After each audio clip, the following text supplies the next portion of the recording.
Good morning, students. Today we will start another new topic, that is benefits of outsourcing. In the previous video, we have completed the concept of outsourcing and its features also. So now it's turn to start benefits of outsourcing. Outsourcing का क्या benefits हैं?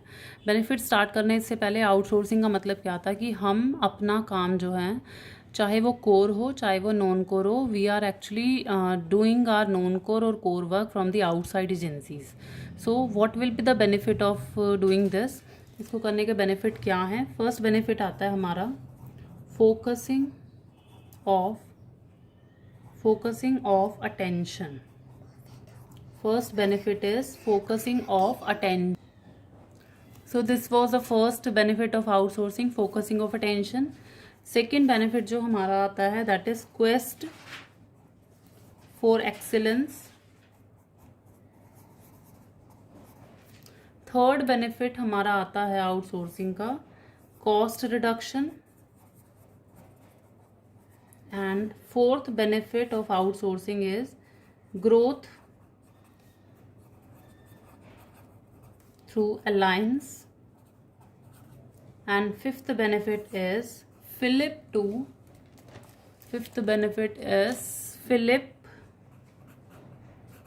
to economic development. These are the 5 need of outsourcing, or you can say the benefit of outsourcing. अब first benefit है focusing of attention. सी, हम बाहर की agency से काम क्यों करवा रहे हैं? Because we want to focus on our core area. हम अपने कोर एरिया पे ध्यान देना चाहते हैं. That is the reason we are doing work from the outside agencies. हम ताकि बाहर से हम इसलिए काम करा रहे हैं. तो आउटसोर्सिंग हमें एक अपॉर्चुनिटी देता है ऑर्गेनाइजेशन को.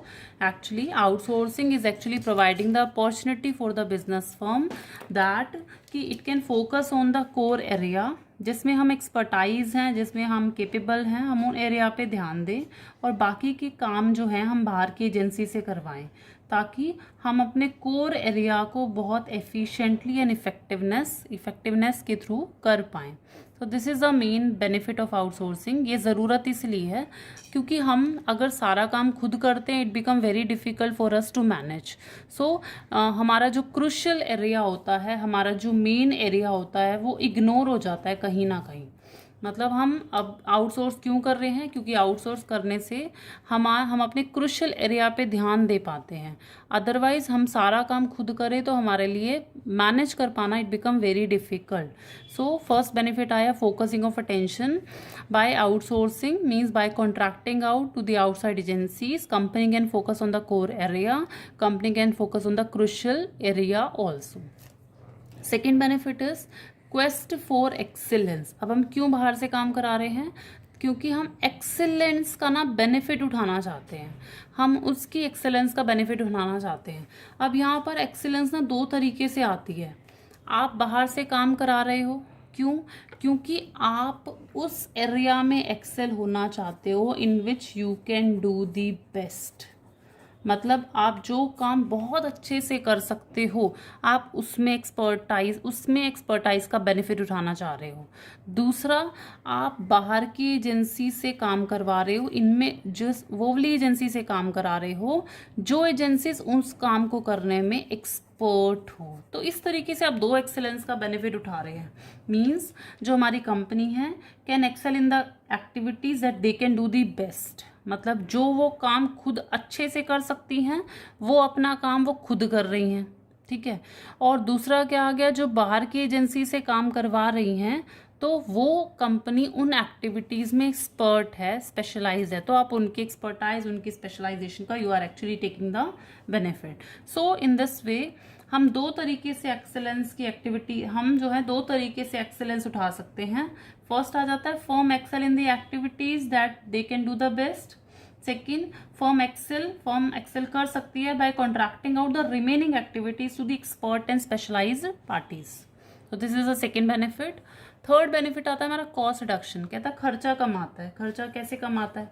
क्योंकि जो हम काम बाहर की एजेंसी को देते हैं, जो हम आउटसोर्स करवाते हैं, आउटसोर्स कराने से हमारा खर्चा कम आता है। कैसे आता है? बिकॉज अगर जो कंपनी आउटसोर्स कर रही है, सपोज मैंने बोला कि एक ABC कंपनी है, वो ना मार्केटिंग का काम करती है। मार्केटिंग का काम वो सिर्फ एक कंपनी के लिए नहीं कर रही, मार्केटिंग का काम वो एक कंपनी, दूसरी कंपनी, तीसरी कंपनी, चौथी, 5-6 कंपनियों के लिए कर रही है।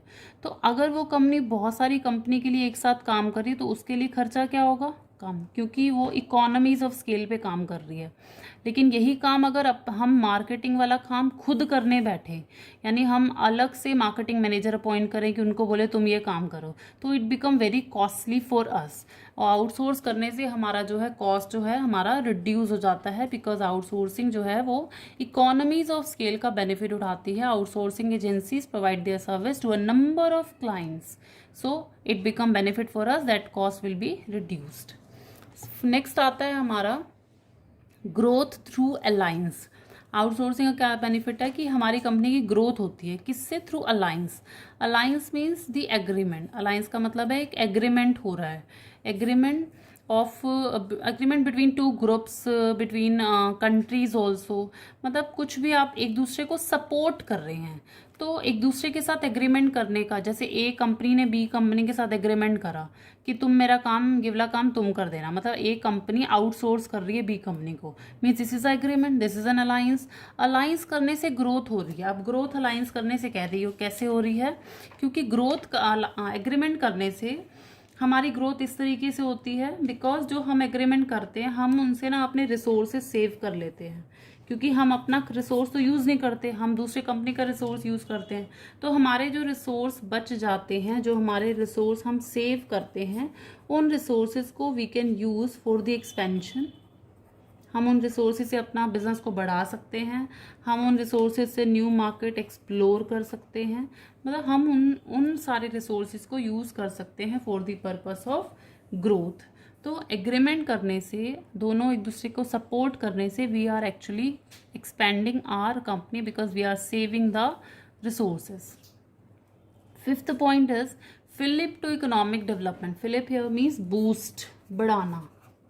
मतलब आप आउटसोर्सिंग करने से आप इकोनॉमिक डेवलपमेंट को भी बढ़ा रहे हैं। अब इकोनॉमिक डेवलपमेंट को आप कैसे बढ़ा रहे हैं? बिकॉज आउटसोर्सिंग जो है ना, अगर हम बाहर की एजेंसी से काम करवाते हैं तो indirectly we are actually providing the employment, हम उनको जॉब्स दे रहे हैं।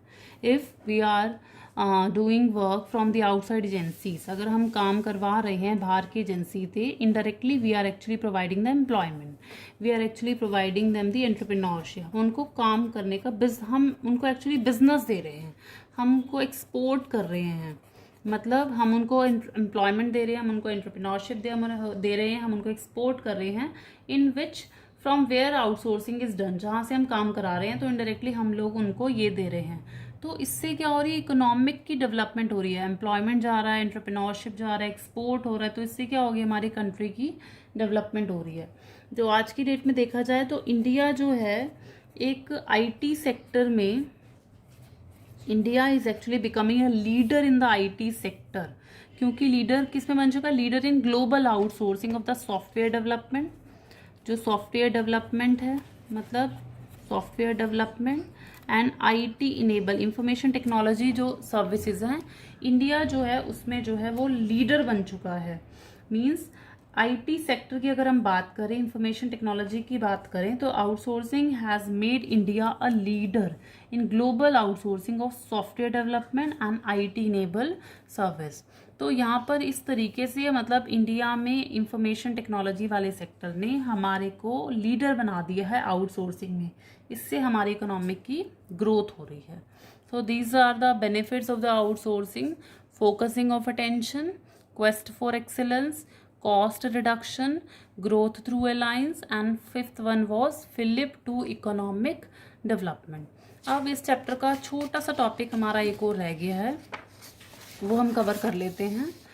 एक हमारा लास्ट टॉपिक रह गया, that is KPO, means knowledge process out outsourcing. अब इसमें क्या है, हमारा हमने जो पहले पढ़ा था that was a BPO, business process outsourcing. अब जो ये चीज़ है वो है knowledge process outsourcing. Knowledge process outsourcing simply means it refers to obtaining high end knowledge work। See इसमें क्या है, high end knowledge work from outside organisation. मतलब आप बाहर की कंपनी से काम करवा रहे हैं। कौन से काम करवा रहे हैं, that require a very high end knowledge process outsourcing. Outsourcing यहाँ पे भी हो रहा है, यानी आप यहाँ पर भी काम बाहर की कंपनी से करवाएंगे, लेकिन आप वो वाले काम कंपनी से, बाहर की कंपनी से करा रहे हैं जिसमें ज़्यादा नॉलेज की रिक्वायरमेंट है। वाई? बिकॉज आपका बिजनेस सक्सेसफुली रन करे, आपका बिजनेस स्मूथली चले। तो KPO में simply refers to obtaining high end knowledge work from the outside agencies. Generally KPO में कौन कौन चीज़ें आती हैं, KPO में रिसर्च सर्विस आती है। रिसर्च वाले काम जनरली बाहर से हम करा लेते हैं, ठीक है। डेटा एनालिटिक्स का काम जो है हम जनरली बाहर से करा लेते हैं। लीगल प्रोसेसिंग हम बाहर से करा सकते हैं, लीगल प्रोसेस आउटसोर्सिंग हम बाहर से करा लेते हैं। तो KPO में ये चीज़ें आती हैं। और KPO में हम जनरली उन इंडिविजुअल्स को देखते हैं हु आर एक्चुअली होमोजीनियस, मतलब जिनमें सारी क्वालिटीज़ हों, जिनके पास नॉलेज अच्छी हो, जिनके पास इंग्लिश स्पीकिंग हो and attitude also. So in KPO the company look for individual who are actually homogeneous, mixes of all specialized knowledge, mixes of English speaking, mix of work experience also. से simply अगर देखा जाए in KPO the work is done from the outside agencies, but कौन सा काम बाहर से आ रहा है, which require a high end knowledge, means in KPO the focus is only on the knowledge expertise. जो फोकस है वो हमेशा नॉलेज एक्सपर्टाइज पे है। So here we have completed the chapter number 5। Chapter 5 में हमारे जो टॉपिक्स थे दैट वी हैव कंप्लीटेड। इस चैप्टर 5 में हमने बिजनेस पढ़ा, कॉमर्स पढ़ा, हमने बिजनेस कॉमर्स का डिफरेंस करा, देन हमने ट्रेडिशनल बिजनेस बिजनेस में डिफरेंस करा, फिर हमने बेनिफिट्स ऑफ बिजनेस करा, फिर उसके बाद हमने आउटसोर्सिंग वाला टॉपिक उठाया। आउटसोर्सिंग में हमारे 2 टॉपिक कवर हुए, KPO means knowledge process outsourcing, और दूसरा टॉपिक जो हमने कंप्लीट करा था that was the BPO means business process outsourcing. Thank you.